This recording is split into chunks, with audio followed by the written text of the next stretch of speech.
All right, I think we'll get started. So welcome everybody to First Friday Club with Terri-ann White. We're delighted that you joined us today for our online First Friday Club series, which takes place on the first Friday of the month here on Zoom at 12:30. My name is Ashley Kalagian Blunt, and I'm the Senior Program Officer for Writing New South Wales and also the author of 2 books. Before we begin, I'd like to acknowledge the Gadigal and Wangal people of the Eora Nation, from whose lands this event is being broadcast today, and pay respects to their elders past, present, and emerging. I also acknowledge the traditional custodians of all the lands where you are joining us from today. So feel free to make your own acknowledgement of country in the chat. Now you'll be muted for the whole event to ensure the best sound quality. Let us also know in the chat if you're having any troubles hearing me or Terri-ann, or if you're having any technical issues, and we've got staff on hand to help. When in doubt, if you're having tech issues, the best solution is to exit the Zoom meeting and then rejoin from the link in your email. If you'd like to ask a question or make a comment at any time, we invite you to do so via the chat. We'll take as many of your questions as we can during the Q&A at the end. So please feel free, drop a question in there anytime. And also you can chat to your fellow attendees throughout the event. Probably most of you are familiar with Zoom at this point, but just in case you're not, look up in the top right-hand corner of your screen. You've got a little view button. You can toggle from speaker view to see the person speaking, or if you want to see everybody, you can toggle to gallery view and you'll see all the attendees.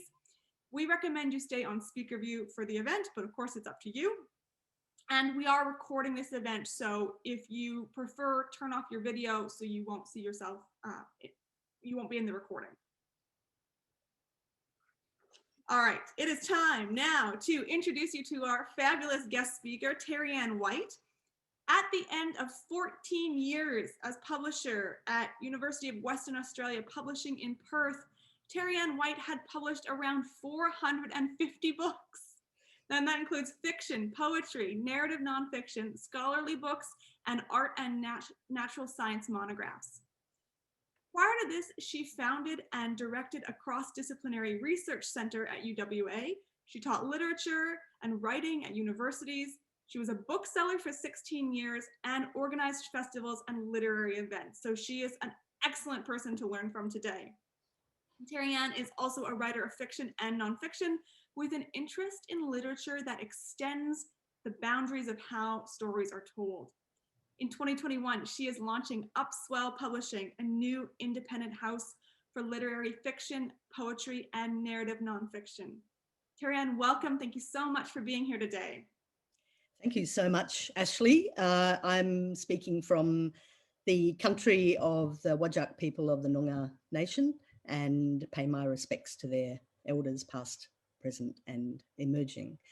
It is so wonderful to be interviewed by a writer who has also been published. I think that's a really good combo for the two of us, yeah. Yeah, when I was putting together my questions, I was like, okay, what did I want to know 10 years ago when I first started working on, the book that I thought was going to be the book that made me, which is still not published. So my first question, though, is of those 450 books that you published, I just want to know, what are some personal standouts, your personal favorites? Yeah. I of course have to be a little bit careful because I've already seen that some of my previous authors are in this conversation. But the first book that I published in that 450 back in 2005, before I started as the director, I was just the series editor, was Josephine Wilson's first novel, Cusp, which I still think is a really fine novel. I then followed up some years later with her second novel, Extinctions, which did extremely well when it was published in 2016. The other writer, I mean, there are a number of writers that I've published serially. I published up to 6 of their books. Wow. And one of those is Ross Gibson, who I had known for his writing, his museum curation, and his filmmaking. And I just feel incredibly proud to have published 6 of his extraordinary books across cultural studies, poetry, and fiction. Amazing. Well, thank you for answering that, because I know it is a bit like asking you about your favorite child, but so I want to jump right into talking about publishing. And here's my question. Yep. When a writer submits a manuscript to a publisher like yourself and it's rejected, that means the manuscript's terrible, right?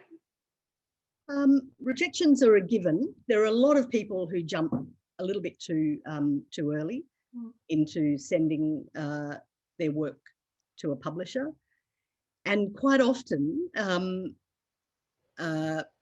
the problem is that they have used too narrow a circle of friends and family to have the kind of boost that you need, but you need as a separate issue to being ready to submit to a publisher. And rejections are a given. And if you're not rejected in your life, you're probably self-publishing. There is always the option to have a bad match of editor, publisher, and manuscript. And I mean, you just have to get used to that, because it is such a selective and subjective kind of alchemical deal that occurs. It is driven by taste, but it's also driven by the commercial imperatives. That is what publishing is all about. It doesn't matter how small and independent a publisher might be. You've got to pay for the costs, and the costs, particularly if you sell your books through a bookshop, are incredibly narrow. And so, you know, for instance, in the venture that I'm currently involved in, it's my money that I'm putting up to pay for, and I'd really like to be able to talk through the economics as well of, you know, what it costs to make a book and then what it costs to sell a book. So yeah, rejections, you've kind of got to get used to it. And I think that also makes you a stronger writer ultimately. And if a publisher rejects your book, they've got their reasons, and just as you had your reason for writing it. And, you know, there's this delicate ecology of the market, and publishers, generally speaking, know what they can do. Excellent. Thank you. There's so many great things that you said there. I think one of the interesting ones is that when it comes down to taste. So I imagine as a publisher, you had manuscripts that were submitted to you that for whatever reason you didn't feel were right. And then those manuscripts were later published by other publishing houses. Is that true? Absolutely. And, you know, quite often they were published by large publishers when the desire for the writer was to go with a small stroke, independent stroke, more literary publisher. But, you know, it's really about the way that you test out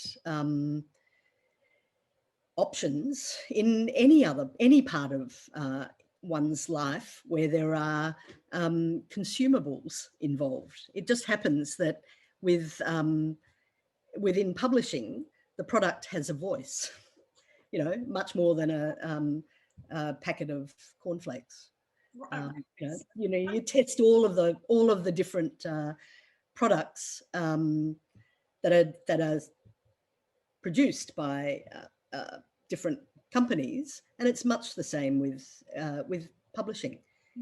The issue for me really is that writers do some homework, do some pretty serious homework before they send a product to a publisher for, you know, submission. And that is about completely looking at what that publisher does and what that publisher does well, and what they're interested in. And you can easily do that by looking at their website and looking at the kind of complexion of the books that they publish. You know, it'd be nutty to send, you know, a brilliant crime fiction novel to me, because I make it very clear, and always have, that I don't have as much of an interest in genre fiction. And if you send it to me, it's kind of your last. If I say no, it's really hard. Sometimes people's pride, but sometimes my slight annoyance that you haven't done your homework means that it's hard to come back to me. So I think it's, yeah, that is the key, that you know what you're doing before you do it, and also take it graciously when you're rejected. And rejection, yeah, is, I mean, it's not a dirty word. It's about you know, making a good match. Right. Yes, and learning, and you can then learn from the rejections that you receive. Even if all you receive is a no, that tells you something about what that publisher is looking for and what that publisher is interested. And that crime novel that, you know, this fictional crime novel that's been submitted to you could be actually be a very, very good crime novel, but that's not what you publish. Yeah, that's right. And I mean, I do find that a lot, that people haven't done their homework, and then, you know, they back at UWAP, I used to receive about 700 manuscript submissions each year. I haven't opened up at Upswell yet, although I'm going to in the next week. God, why did I say that? And so yeah, you kind of, you blow it if you don't know if you haven't done a proper scan of Australian publishers. I mean, there are lots of Australian publishers, but it is also pretty easy, and it's also pretty interesting to do a scan and work out the strengths and weaknesses of the publisher, because that will determine, you know, where you should be going to try and place your manuscript. And the next thing is, this probably doesn't need to be said, but it does. Don't kind of be gracious back when you receive a rejection, because you want to be part of a literary community. And if you send back, you know, a page of expletives to me, telling me that I'm full of expletives, then you know, what's the point? I mean, I can't quite see the point of that, of making putting people offside because they've made both an aesthetic, quality, and product decision. Right.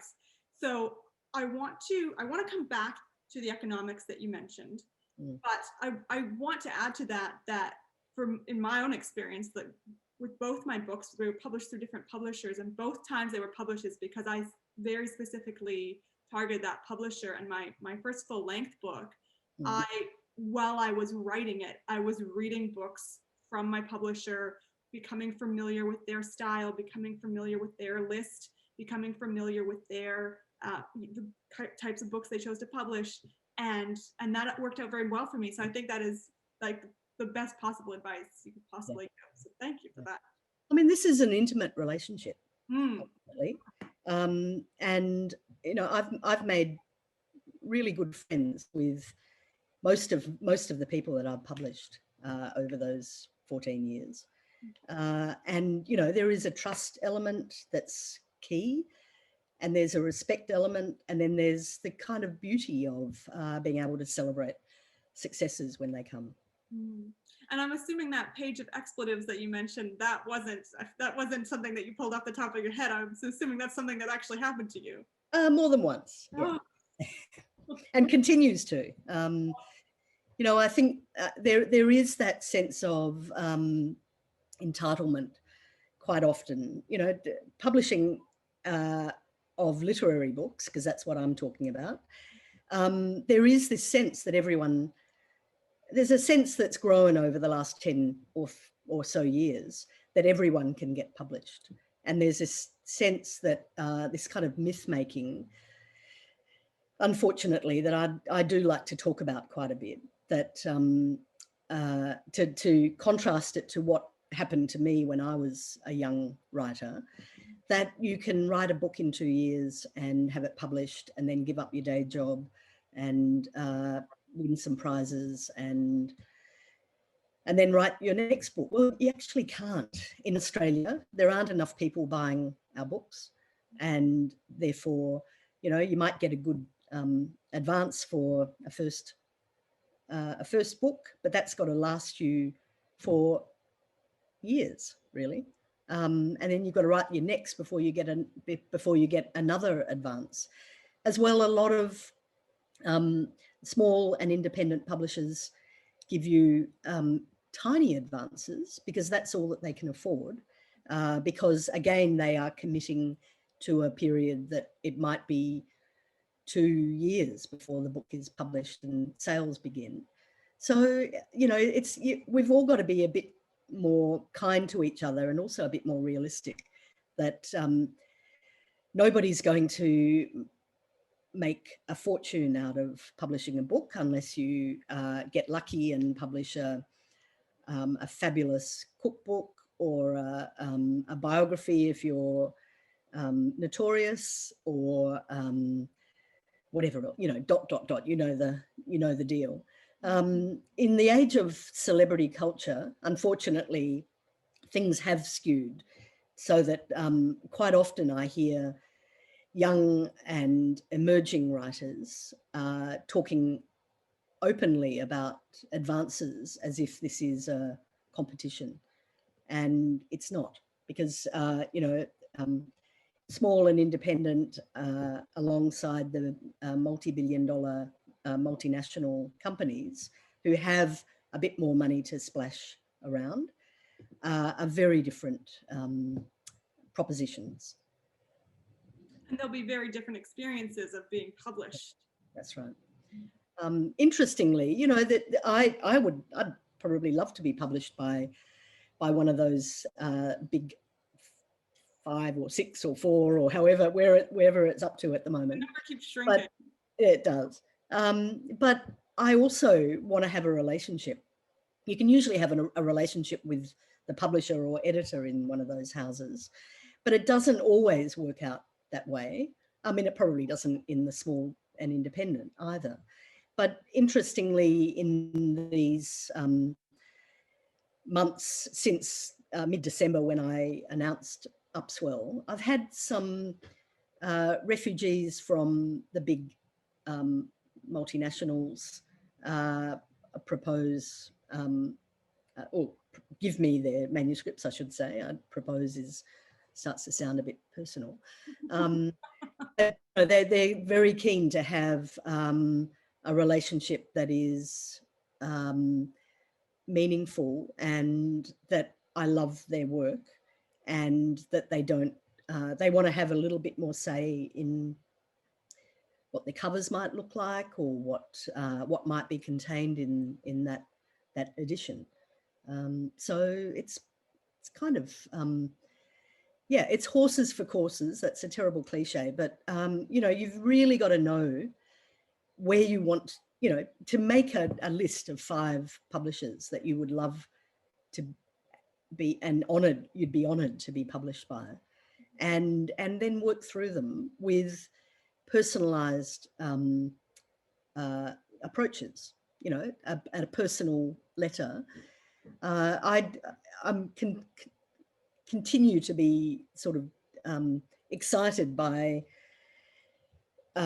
submissions when people reflect back on what on some of the books that I've published in the past, and talk about what that book meant to them. Right. So that's, and it's not sucky. It's kind of, it's a dialogue. Right. Well, and it indicates to you that they are familiar with the sort of books that you publish and what you're trying to do with them. Mm-hmm. Because you have goals as a publisher, you would have goals for what you want your list to achieve and add to the literary landscape. Is that right?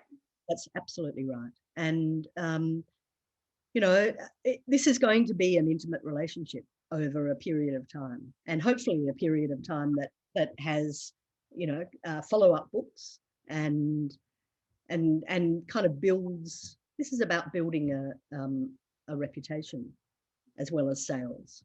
And sales, you know, you look at any of the data around, and sales of Australian books are going backwards. Mm. Can you dig that more? What do you mean by that? Well, you know, I think the 1980s was the high point of Australian fiction in sales data, and I think things have gone backwards since then. And you know, of course, there are the bestsellers that that kind of suck up a lot of the energy and a lot of the attention. But if we're talking about you know, second or third or fourth novels by Australian writers, a lot of the opportunities that that writers had back in the 80s or probably early 90s for achieving, you know, good sales results, quite a lot of those authors have lost their spot, you know, over the, you know, the later 90s and into the 21st century. They've lost their spot on a publisher's list. Mm. They have, you know, there is this kind of attention to the new, and there's the attention to a kind of celebrity angle, you know, that there is some kind of personal angle that determines the publisher taking on a particular book.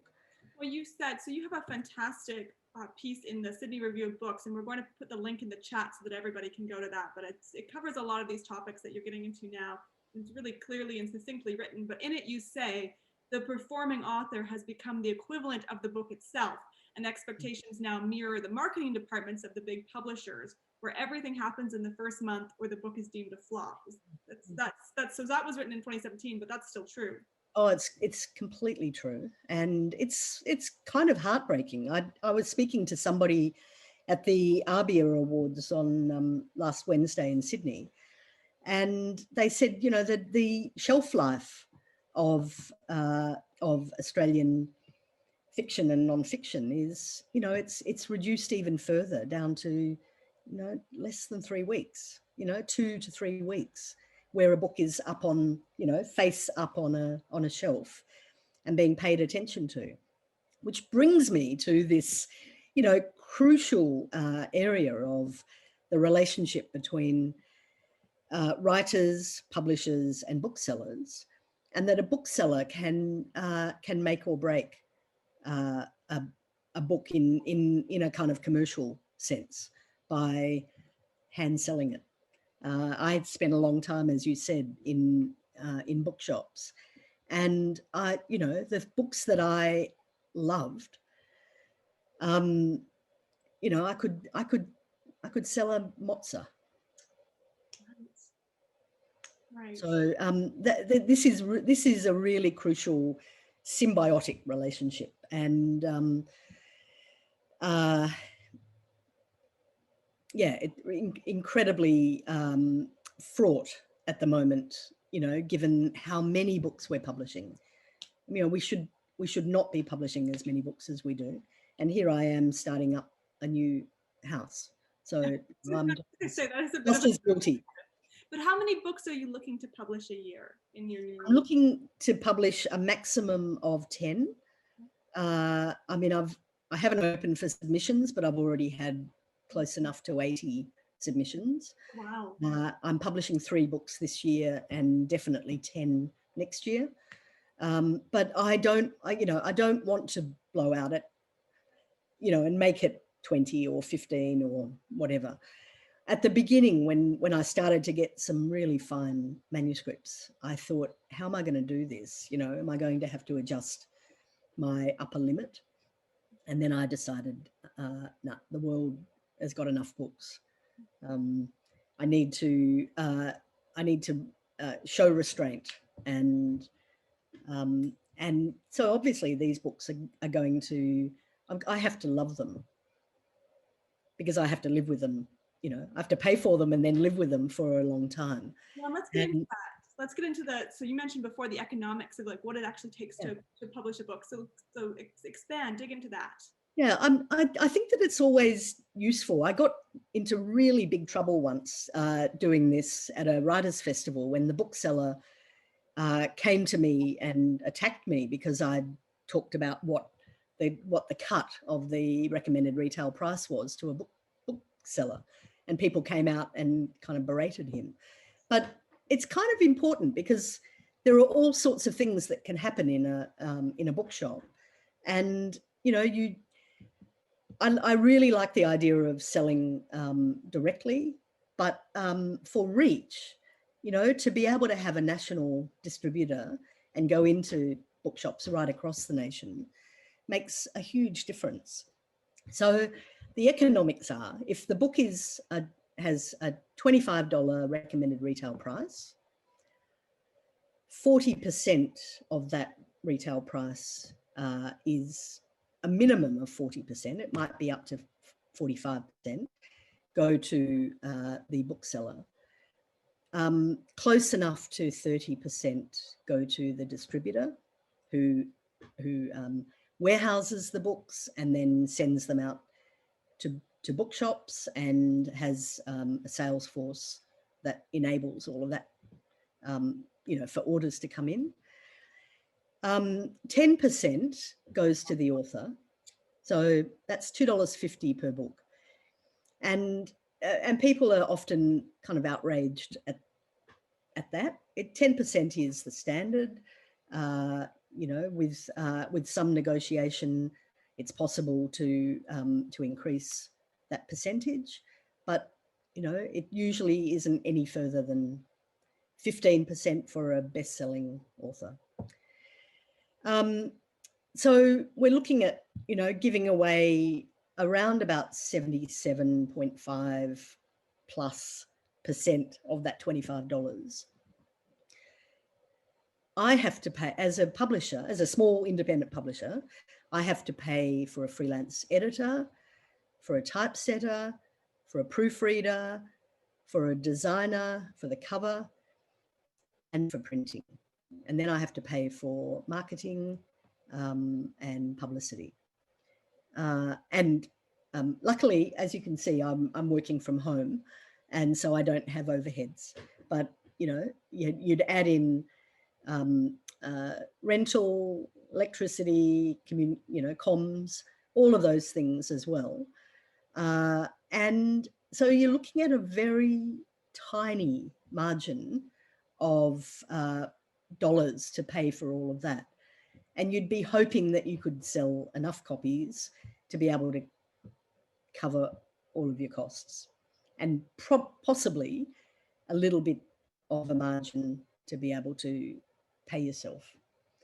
Luckily, I'm in a position where I've made a commitment to myself that I won't take a salary for 2 years, so that, you know, I can work out what's doable, what's possible in independent publishing in the year 2021 in Australia.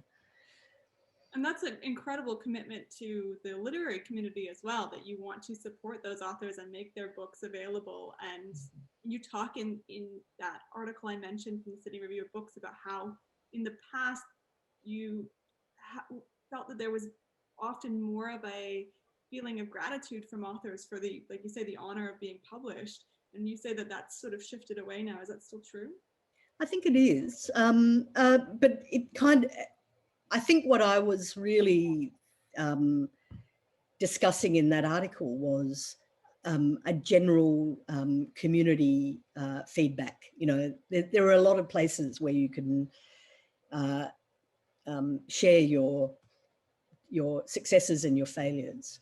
And so I have an ear out to that kind of discourse, you know, usually on social media, but people being very frank about their disputes or their disagreements or their absolute devotion to their publishers.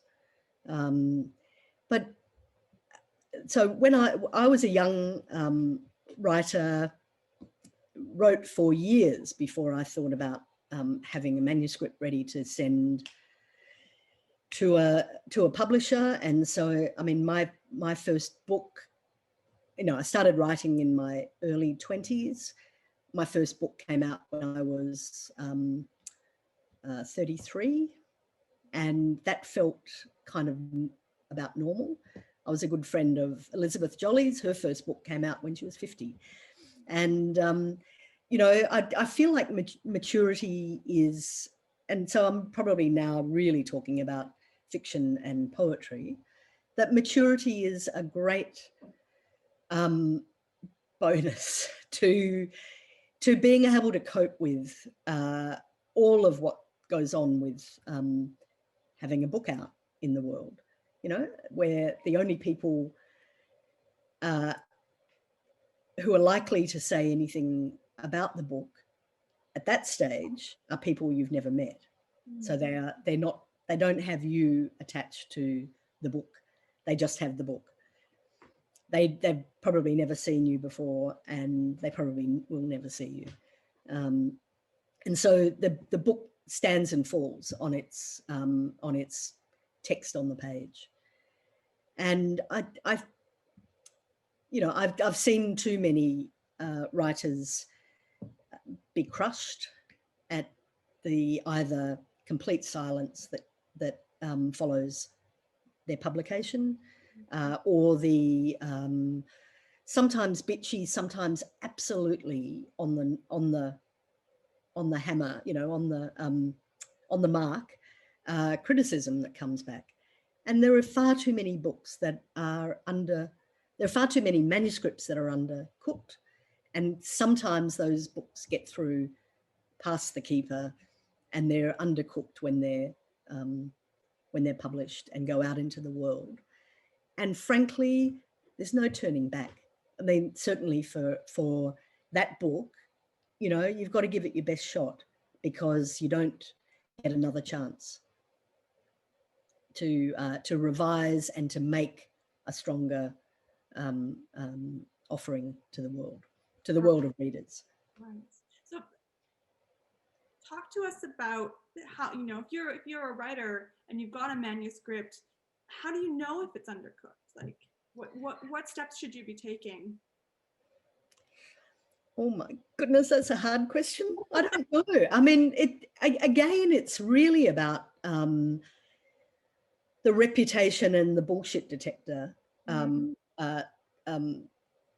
qualities of the publisher that you go to. So, you know,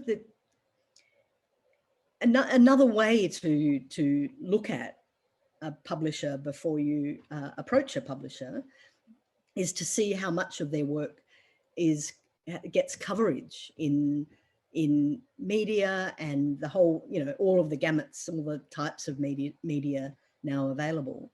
And you know, I've said a lot about prizes in the past, and prizes are just one very small and very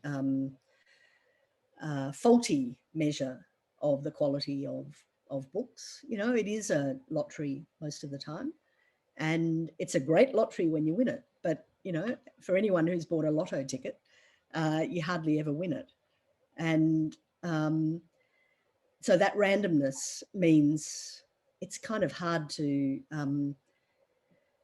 measure any of that. But that was the long-winded way to say it is worth looking at the publishers that do win awards and prizes, because it's just another bit of information that means that there has been an external evaluation of the quality of the books coming out of that publishing house. So you've talked about sort of the economics on the side of the publisher and how that passes on to the author. We talked about that 10%, which is on average probably about $3 a book. And what sort of sales would you expect for, you know, a book that does relatively well in Australia? What sort of sales numbers would you be expecting for that book? Well, I think that the rule of thumb these days is that that 5,000 copies is a bestseller. Okay. You know, is that at the low end of bestseller. So that's saying a great deal about our reading community. That is something that I'm very keen to continue to work on. To, you know, it's about cherishing the readers, but also extending the readership and trying to work out how to get people into bookshops and looking at Australian books in an age. Sorry, I'll just finish this. In an age of where entertainment is so affordable, you know, that you can get the Netflix and Mubi and you know, whatever else. You can get all of the film and television subscriptions for about, or each of them for about the cost or half the cost of a standard paperback. And then you've got all of, I mean, I think it felt to me that it started with Harry Potter and Game of Thrones, that there were these syndicated, you know, serialized big investments that people had to make. And then they had to make choices about what else they might buy in their cache of books, you know, each month. And you went into a bookshop in those days, and it was bloody hard to find an Australian novel. Right. You know, they were way back. You had to get through a whole lot of stuff. And this isn't about bagging anything, but you know, it's kind of world domination of, I mean, just remember, so this is about quality. Remember the 50 Shades of Grey and how much that sucked up out of the consumer cohort in Australia for years. Mm-hmm. Shocking, you know, and so people often take the easy route, and particularly if, you know, the kind of books that I'm interested in, I'm interested in them for their long lifespan. So I'm interested in them as cultural objects that will be written about or talked about, and hopefully reprinted, you know, in 20, 50 years. They're not 50 Shades of Grey, you know, one kind of you know, ingestion and then a bit of indigestion. I don't know why I said that. It just kind of popped into my head. But you know, I want books that are quite possibly not light entertainment. You know, they can be really tough books. This is the concept of the long tail in publishing. Yeah. So the backlist is everything. You know, the front list is one thing. The backlist is where the money sits, really. When you say front list and backlist, can you just define that for Yeah. So front list is, you know, the you know, March, April, May, June titles, and depending on how long that publisher thinks of them as being at the forefront of their website, of their promotional schedule, and all of that, you know, that they are still live books in a media and publicity sense. Then backlist is kind of, you know, around about, you know, the next year. And the backlist, if you can keep that alive, you can, you know, that's where the substance of the business model sits. And that's for both publishers and authors. Yeah, correct. And, you know, and then with authors, the backlist means, you know, in Australia anyway, that you have PLR, ELR, that is just this lovely a bonus that comes every year. And sorry, can you define that as well? The public lending rights and the educational lending rights. So that's about a compensatory payment to authors for the fact that their books are being read in libraries, in both university libraries and in all of the other libraries. And it's an unusual calculation that I still can't quite work out. You know, I still get money for books.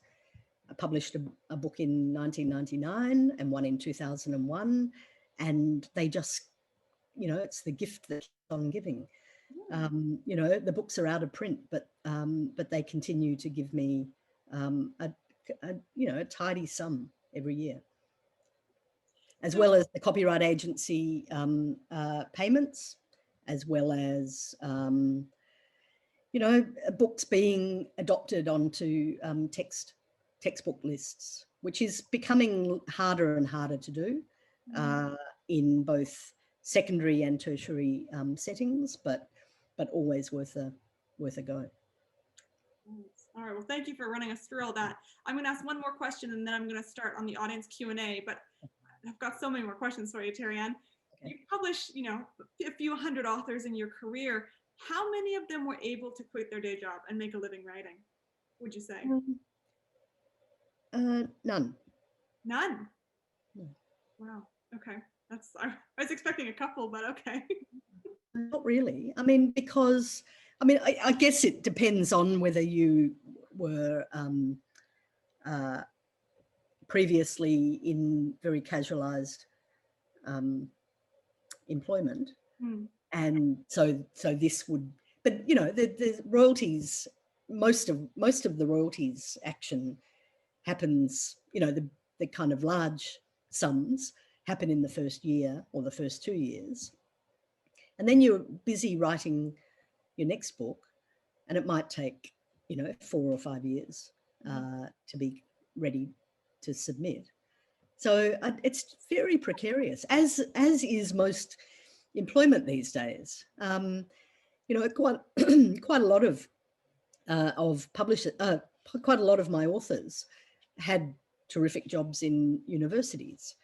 That's also, you know, turning a bit sour at the moment.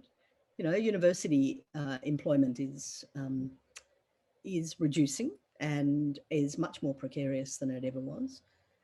And the casualisation doesn't necessarily make it easier for people to be able to spend time writing, which is why they went into it in the first place. Fabulous. Well, thank you so much. We're going to jump into some audience questions right now. So, first question is from Nikita. How important are literary agents in Australia today? They're extremely important, but they're extremely rare. You know, there aren't all that many. It's a really hard gig to make a decent living. So a lot of agents over recent years have moved into other industries or have stayed and become publishers themselves. There are some really fabulous agents in Australia, but for very literary work, they're few and far between, and most of them have full books because, yeah, so I think they're important. But for instance, in Western Australia, you know, we've never really had any working agents here, and we've got a slight chip on our shoulders in WA, and we think, yeah, everything happens on the East Coast and they don't even look at us, which is both true and not true. But the number of West Australian writers who try and get representation on the East Coast with agents is large, and the number who get it is quite small. So I think they're very important. They're wonderful advocates. That's all I can say. But whether they are crucial in across the whole board is another matter. And my experience is that there aren't enough of them to be able to make the lives of writers richer.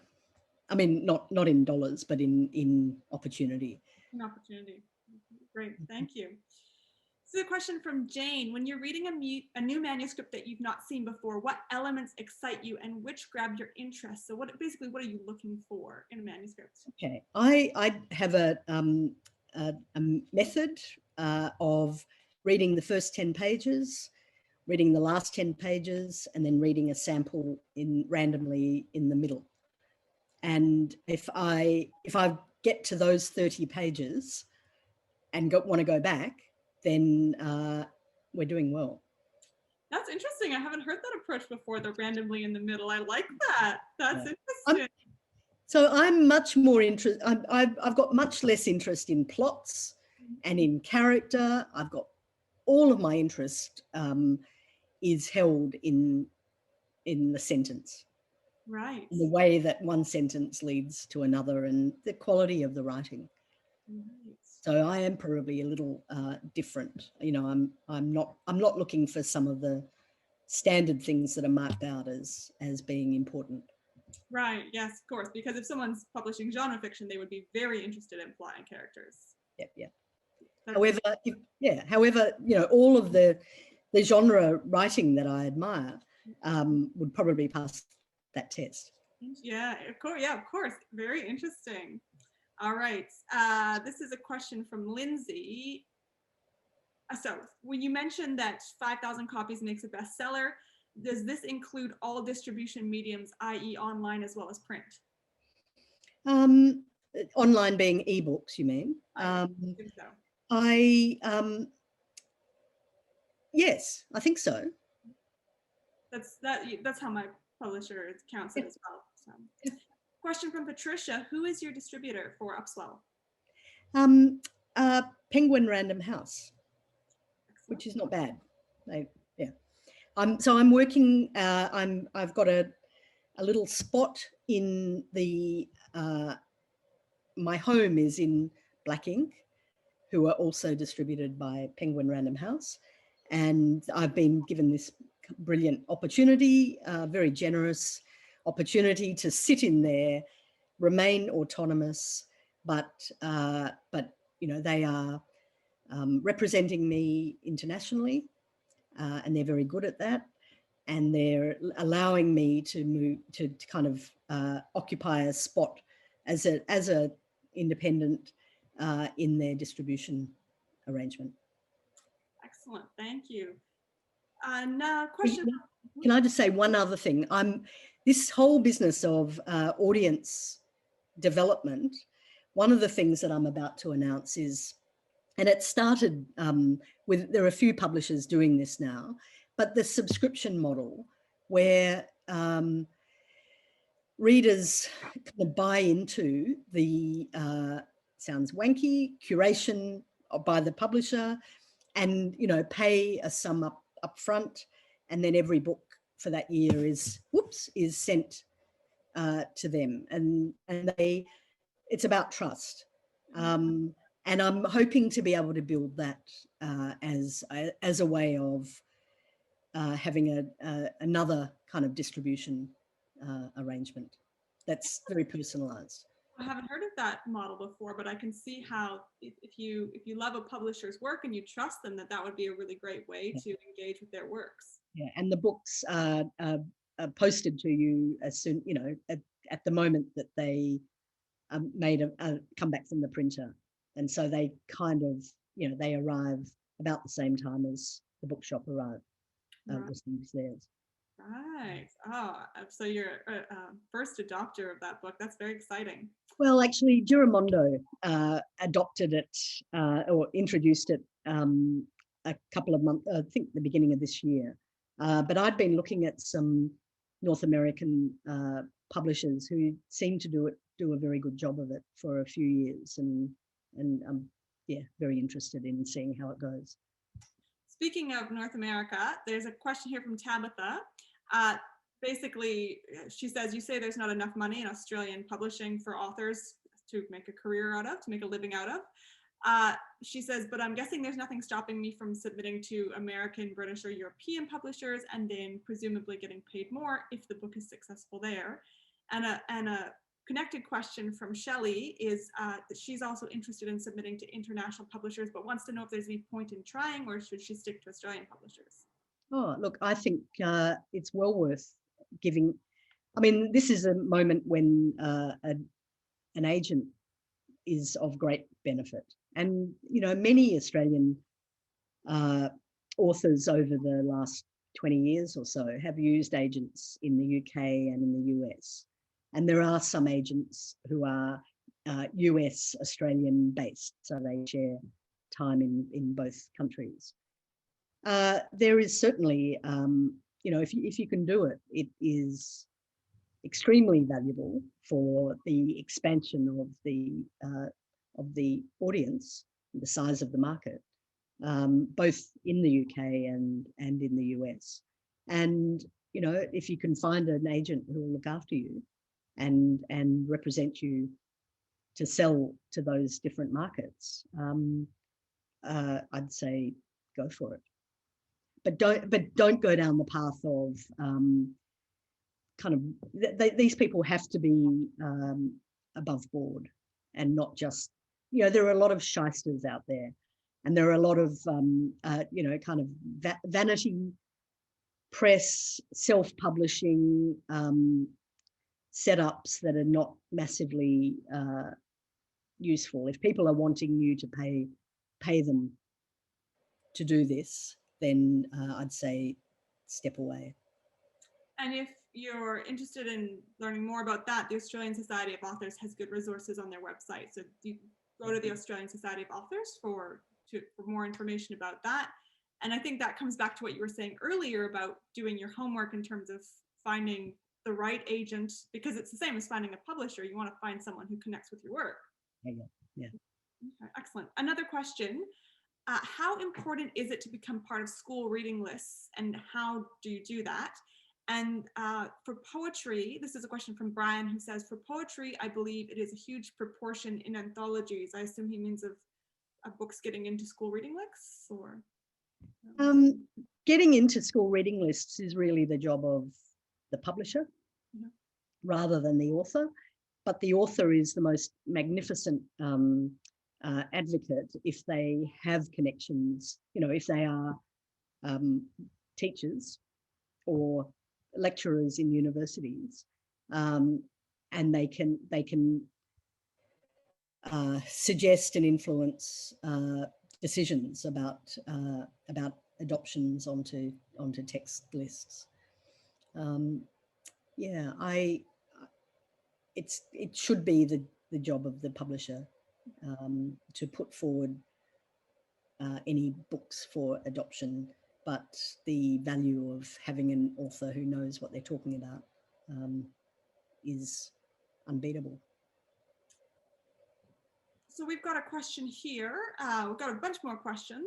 We've got a question here about basically submitting to Upswell, but you've said you've already received 80 manuscripts, but you're also opening up very soon. Yes. So if people feel like their work might be appropriate for Upswell, A, how can they do some more homework around that? And B, how will they go about submitting if they feel like you're the right person?